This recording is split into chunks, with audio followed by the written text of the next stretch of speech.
जैसा कि हमने पिछले एपिसोड में देखा था, लू पेंग को डायमंड बॉडी मिली होती है, जैसे कि लू पेंग अपने से ताकतवर वॉरियर को भी हरा सकता है। वहीं हमें 3 दिन के बाद का सीन दिखाया जाता है, जहां पर लू पेंग को इसाडोरा से नॉर्थन स्पेस पार्ट मिल जाते हैं। साथ ही जियानिन भी उसके लिए एशियन सिविलाइजेशन के सभी पार्ट ले आया था, जिसके बदले में लू पेंग उनसे वुड क्रिस्टल की डील करता है। जिसके बाद बबाता उन्हें अपनी स्पेस रिंग में रख लेती है। फिर लू पेंग बबाता से कहता है कि तुम कितने दिनों में स्पेसशिप तैयार कर लोगी, जिस पर बबाता कहती है कि इसे तैयार करने में मुझे 5 साल का समय लगेगा। जिसके बाद लू पेंग अपने ग्रेविटी रूम में ट्रेनिंग स्टार्ट करता है और सबसे पहले वह 100 टन की प्रैक्टिस करता है और धीरे धीरे लू पेंग 1000 ग्रेविटी पर आ जाता है। लू पेंग जैसे जैसे ट्रेनिंग कर रहा होता है, वह साथ में वुड क्रिस्टल को भी एब्जॉर्ब कर रहा होता है, जिससे कि उसके इंटरनल ऑर्गन काफी ज्यादा मजबूत होते हैं। जिसके बाद बबाता उसे एक मून क्रिस्टल देती है जो काफी ज्यादा प्योर होता है। फिर लू पेंग उसे एब्जॉर्ब करने लगता है। साथ ही बबाता उसके कॉन्शियसनेस में आ जाती है, जहाँ पर वह लू पेंग को बहुत सारे मार्शल आर्ट की ट्रेनिंग देती है। अब हमें 5 महीने के बाद का सीन दिखाया जाता है, जहाँ पर लू पेंग ने अपने सभी मार्शल आर्ट को पूरा कर लिया होता है और साथ में वह 2000 ग्रेविटी प्रेशर को भी आसानी से झेल सकता था।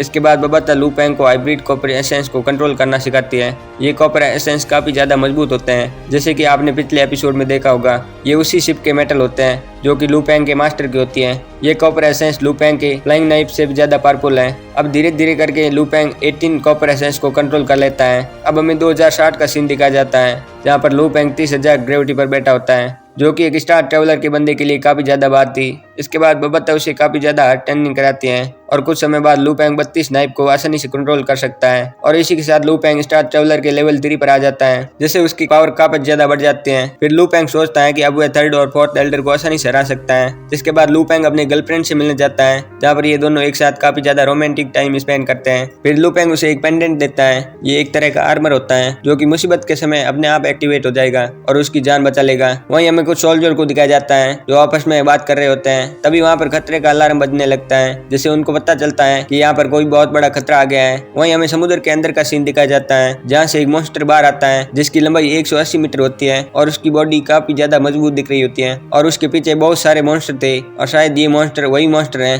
जो कुछ महीने पहले अंडे के रूप में पानी में गिरा था और अंडे से बाहर निकलते ही उसने एक एम्परर लेवल के मॉन्स्टर को भी मार दिया था। अब इसे देखकर सभी काफी ज्यादा परेशान हो गए थे, क्योंकि उन्होंने ऐसा मॉन्स्टर पहले कभी भी नहीं देखा था। ये एक ड्रैगन जैसा दिख रहा होता है, लेकिन उन्हें अपने लेजर कैंडल पर काफी ज्यादा विश्वास था और वे एक साथ 3 लेजर कैंडल से उस पर अटैक करते हैं, लेकिन इससे मॉन्स्टर को कुछ भी नहीं होता है। ये देखकर वे काफी ज्यादा परेशान हो जाते हैं, क्योंकि उनका सबसे पावरफुल वेपन किसी भी काम नहीं आया। इसके बाद वह मॉन्स्टर आर्मी के मिली बेस को आसानी से खा लेता है। वहीं हमें लू पेंग को दिखाया जाता है, वह अपने गर्लफ्रेंड के पास बैठा होता है। तभी उसे मूव एडिशन का कॉल आता है। वो लू पेंग को वॉरियर पैलेस में आने को कहते हैं। अब हमें वॉरियर पैलेस को दिखाया जाता है, जहाँ पर दुनिया के पावरफुल वॉरियर के साथ अमेरिका के प्रेसिडेंट भी थे। इसके बाद प्रेसिडेंट उन्हें बताते हैं कि इस दुनिया पर बहुत बड़ा खतरा आ गया है। इसके बाद वो एम्परर मॉन्स्टर की वीडियो को प्ले करते हैं, जिसे देखकर वे वॉरियर काफी ज्यादा हैरान होते हैं, क्योंकि उन्होंने ऐसा मॉन्स्टर पहले कभी भी नहीं देखा था। साथ ही इस मॉन्स्टर पर लेजर कैंडल से भी कुछ नहीं फर्क पड़ता। ये देखकर वे और भी ज्यादा हैरान होते हैं। प्रेसिडेंट उन्हें बताते हैं कि मॉन्स्टर के अटैक से अब तक 2 लाख से ज्यादा लोग मारे गए।